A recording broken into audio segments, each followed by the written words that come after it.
We're supposed to have some rain here in a little bit, which is why this video is a little bit overcast. But I just wanted to do something to show what kind of growth we're having here. So along with all of the flowers that grow, I will of course have an abundance of weeds because I can't always keep up. The yellow rose in the back is the poet's wife. That one smells amazing. I love that rose, and I appreciate Nettie recommending that rose to me. The rose to its left is World War II Memorial Rose, and that one also smells amazing. That is just a gorgeous scent, and that rose tends to get very large. The rose in front, the pink one in the front, is Brenda Bella. I have no idea what variety. I got it on sale, and it just said Brenda Bella. The one next to that, the striped one, is called Sensational. That one also smells very good. I tend to buy roses that say they have a strong fragrance instead of just ones that say they're going to be pretty. But this one here is a sale plant that I got from Menards. It has to figure out where it's going to live yet. But that one is... what one was that one? Can't remember if this is True... oh, True Spirit. That one is True Spirit. And the one directly behind it is Moonlight in Paris, which has not reached its full color yet this year. That tends to be a very pretty rose. And then to its left is another World War II Memorial, another Sensational,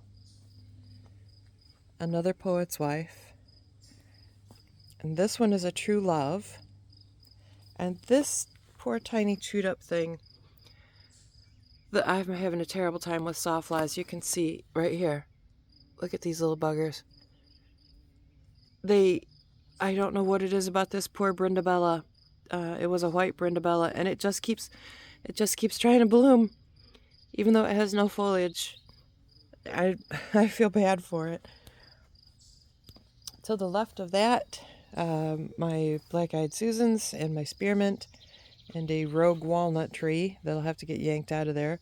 All those little heart-shaped leaves are morning glories, and I will have to cull some of those as well because otherwise they'll take over my whole rose bed. And then here I have where that little bee, that is some Nepeta that I'm waiting to plant and a couple evergreens. Melody, come here. And then here I have a couple of blanket flowers and a couple of coreopsis waiting to plant. Over to this side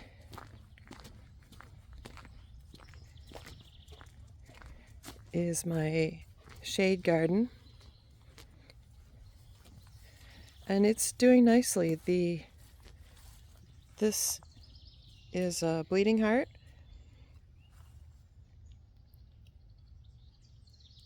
Chocolate chip ajuga in front there by the rock. The mouse ear hosta that got nibbled on is coming back. The astilbes I've done beautifully. You can see that pink one in the back is really pretty. And then I put in a geranium per Nettie's recommendation, and that is happy in here. There's a couple, there's another bleeding heart in the back there in front of that log. I put a little log in there for definition between the wild and the cleaned up areas.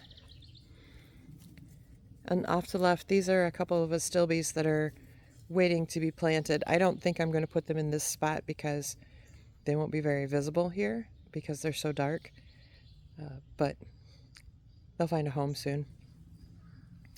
And this is Henrique the handsome. He's a neighbor's cat, but he thinks he lives here. Yeah, don't you, Henrique? Hi, buddy.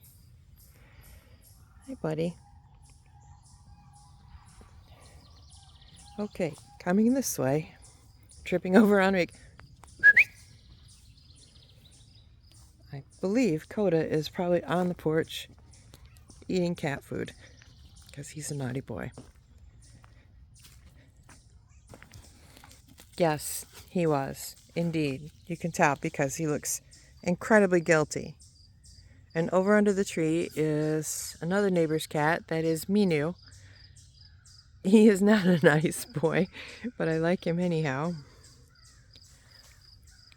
I have some random roses that were salvaged from a big box shop that need to go in the ground. Melody, leave Henrique alone.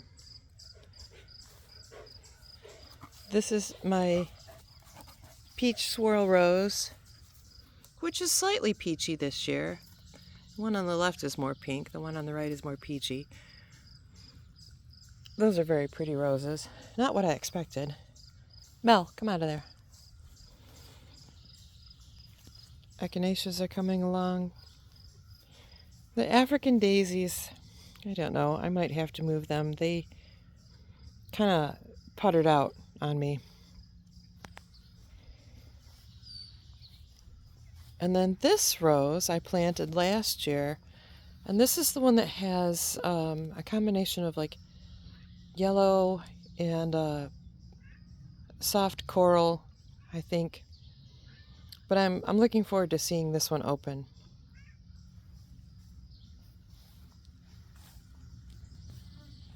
Henrique is giving commentary in the background.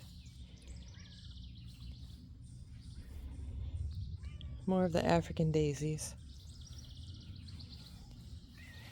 In here we have my coreopsis that it looks like somebody landed on. They've been crunched down. Peonies that have obviously gone over. That little thing in the middle was a grass that flowers, and then I put some hollyhocks in here. And in the back, I will have gladiolas come up. And then there is my Oscar Peterson rose. The porch is coming along. Melody, Melody, Melody. Come out of there. Melody.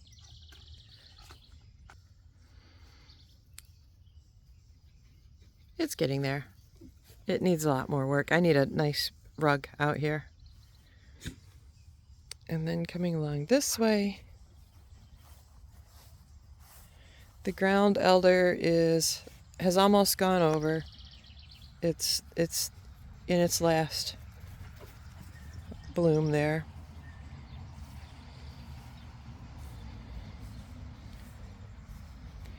And this little island out here needs some weeding again.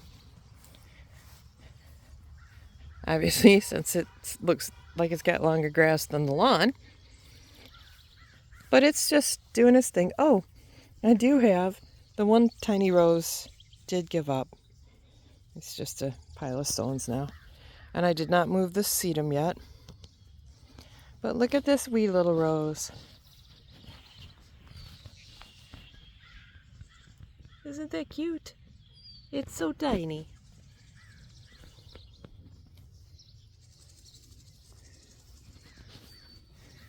From there we move along. You can see the ferns kind of coming out underneath the fire bushes. That's a difficult area to weed because it gets poison ivy in there, and I'm not so good with poison ivy. My hydrangeas are looking good. And this is the Dancing in the Dark rose. It looks like it should have blooms soon. I'm sure there are cutfly or sawfly larvae on it as well, judging by all the nibble marks.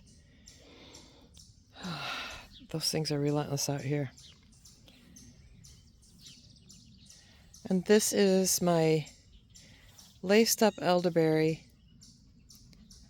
But there was another upright elderberry that I saw that I might replace that with. It's supposed to get close to 6 feet tall, although I know that one can.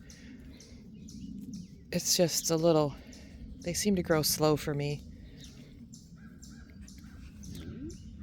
But I should have blooms on the hydrangeas before too awful long.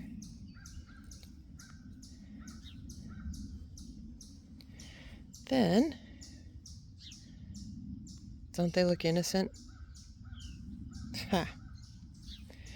This little patch here had the red clover in it, and then it had another little flower bloom up, a little pink flower, and I don't know what that was. Get out of there, guys. Get out of there. But all those tall flowers are supposed to be something. I don't remember what. We'll see. And I have that ball lights up at night.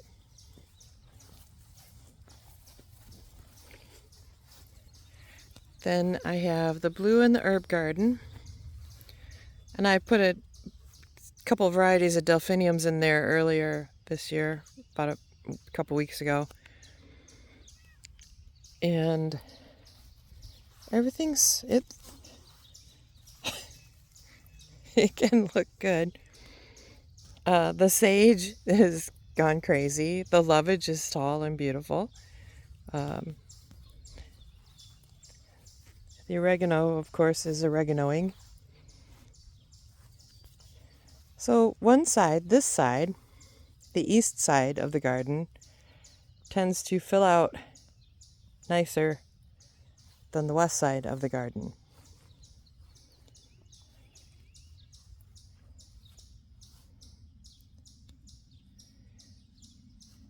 But it's getting really nice to look at. Then out here,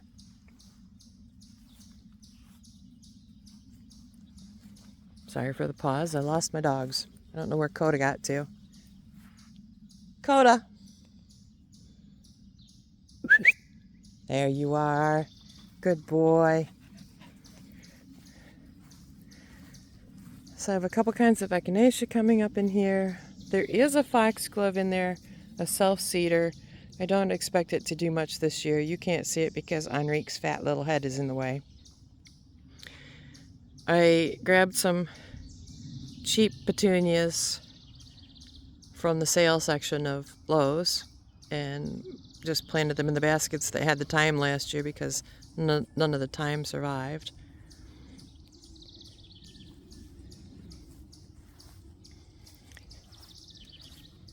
There is a full-length look at the garden.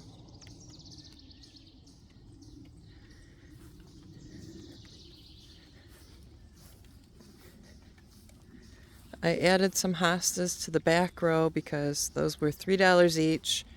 They are called Sum and Substance hostas, and hopefully they have a chance to do something and not just be a snack for the rabbits. It's like I'm out here trying to work on all of this stuff, and there's a rabbit sitting off in the distance, and I just feel like it's thanking me for grooming its snack bar. And they're buggers. My black lace elderberry has got a blossom on it. The lemony lace is beautiful.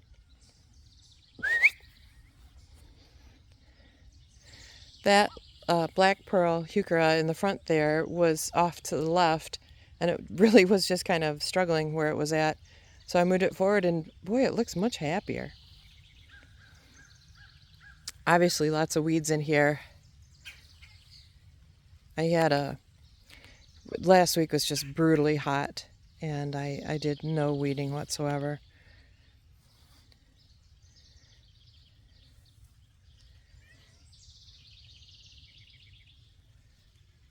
And I have,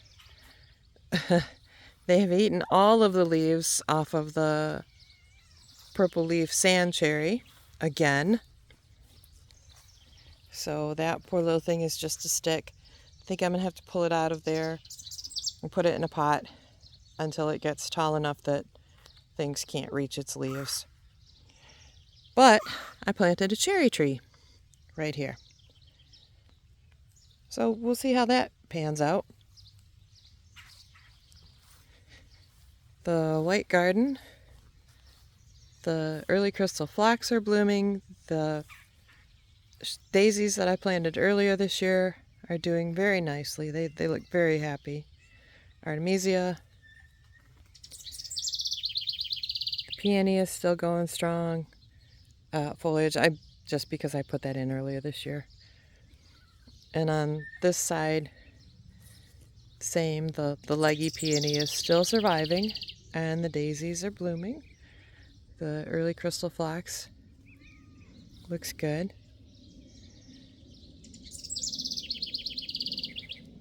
Oh, and the lily, I don't think I showed it. No, it is blooming on the other side, but I didn't point it out. So this little Asiatic lily is blooming. There's also a delphinium in here. I think it was a cookies and cream, but they don't seem to be very happy. There's one on each side. The iceberg rose is trying to get some foliage back on it after the rabbit attack. I put another apple tree in here. This is a Fuji.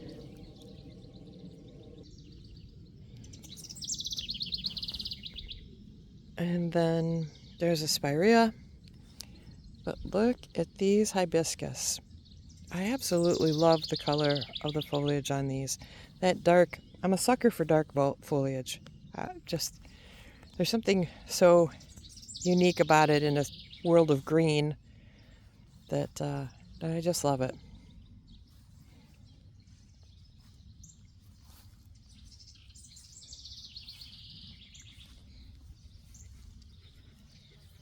Hello, Mel.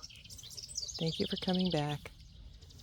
The roses that I put out here are doing pretty good. This is the Ring of Fire. The cage around it is not for training benefit, is to discourage the long-eared nibblers. And then this one is another Moonlight in Paris, which was very, very slow to bring out foliage this year. But boy, look at it. It's really going strong now. The foxglove that I put out here, a couple sedums. Look at the nepeta. The nepeta is great, and I love seeing it because it's usually full of bees and butterflies. It's very nice plant, very nice plant. And I bought a bunch more. There's some in a wheelbarrow off to my left, waiting for me to plant them out here, because they seem to be one of the few things that don't get snacked on out here. So I thought, well, might as well embrace what is pretty and appreciated by pollinators and not chewed on. And here is the back side. We'll take a look from this direction. This is a direction that I see frequently as I'm walking back from the barn. I have an apple tree here. It's doing okay. Not outstanding, but okay.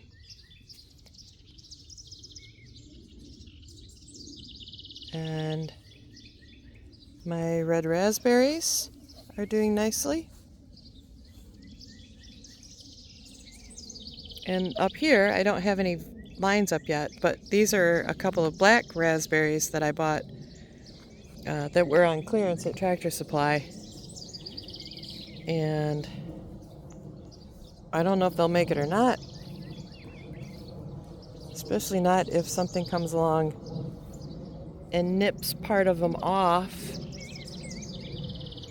I'm telling you, the rabbits are really making me kind of upset this year. I'm not happy with them. And then around behind the fences,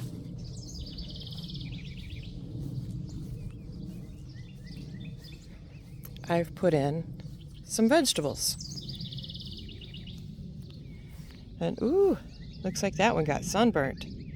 It had been protected when I bought it apparently, and it didn't have those white spots on it 2 days ago when I put it in the ground here. But there's a squash and a bush cucumber. And then on this side, I have a Japanese cucumber and a couple bush beans.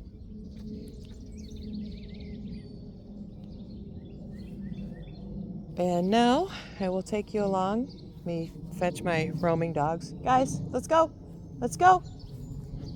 Come on, Mel. We will look at the garden as I wander through. I'll take you back to the last spot that was a new planting this year. Look how pretty that nepeta is.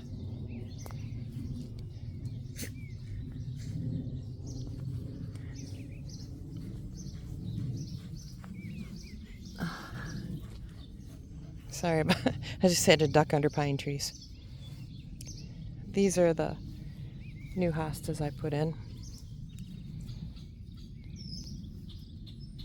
And then that's the nepeta waiting to be planted. I got it. There's so many varieties of nepeta. I think it's so cool that every time I see one I have to buy a different one. The grapevine.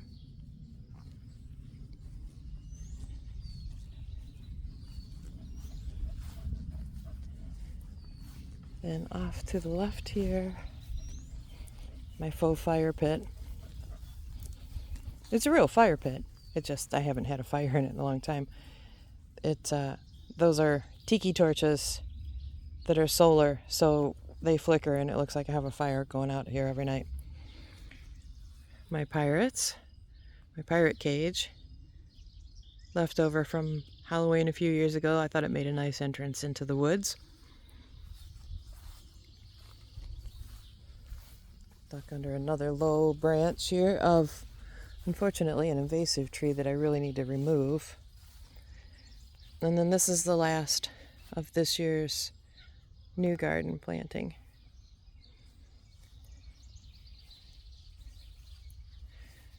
Now that eclipse hydrangea looks really happy in here, and the Brunner, I think that was Queen of Hearts Brunner, also look happy in here.